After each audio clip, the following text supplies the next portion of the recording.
Les sorciers et les sorcières, j'ose espérer que vous allez bien.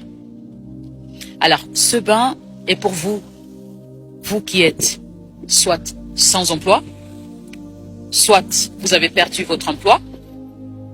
Ce bain a la particularité d'être surtout très débloqueur. Et le plus important de tout, c'est pour vous là, vous qui dépensez votre argent, comme je ne sais pas quoi, comme s'il y avait un démon en vous qui vous commande sur votre argent.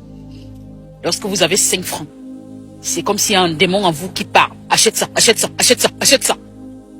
Il faut que ça cesse, il faut que ça finisse. Vous devez stopper ça.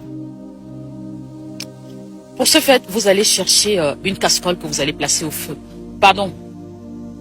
La propreté de la casserole est de rigueur. Arrêtez de me prendre les vieilles casseroles qui sont noires, la sale dedans. Même le seau dans lequel vous faites vos bains doit être propre. Toujours bien laver le seau avec le savon. Vous cherchez donc une casserole que vous placez au feu.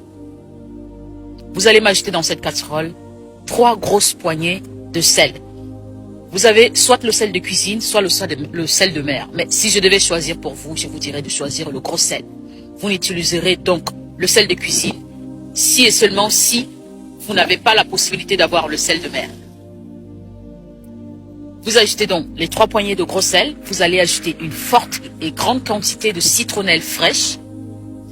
Vous ajoutez 16 feuilles de 16 clous de girofle. Et enfin, versez de l'eau dans la casserole. Mettez-moi 2 litres d'eau dans la casserole.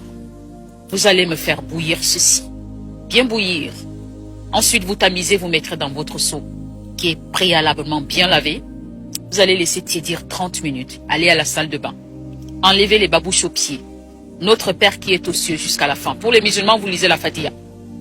Ensuite, vous faites une prière. Je vous ai déjà donné les éléments clés de ce bain. Donc, vous faites votre bain, votre prière dans ce sens-là. Si c'est pour le travail, la perte de travail, la recherche d'emploi, si c'est vous qui dépensez beaucoup d'argent, faites votre prière dans ce sens-là. Ensuite, lavez-vous. De la tête vers les pieds, sans savon, sans gants. Et quand on finit de se laver, on ne s'essuie pas. La serviette ne doit même pas passer à côté de votre corps. Laissez-moi le corps sécher naturellement, même s'il fait froid. Ensuite, habillez-vous. Il y a des bains qu'on ne fait pas 2 fois par jour, mais celui-là, vous pouvez le faire 2 fois par jour. Mais le plus important, c'est que vous devez le faire le matin et le soir aux mêmes heures. C'est-à-dire, si vous l'avez fait le matin à 8 heures, vous devez le faire le matin. Si vous l'avez fait le matin à 8 heures, vous devez le faire le soir. Vous le faites le soir à 20 heures. Le jour qui suit, vous devez le faire le matin à 8 heures et le soir à 20 heures. Ce bain se fait seulement 2 fois par an. N'extrapolez pas avec ce bain, s'il vous plaît. J'ai besoin de lire les témoignages de ce bain. Je vous dis à très bientôt. Au revoir.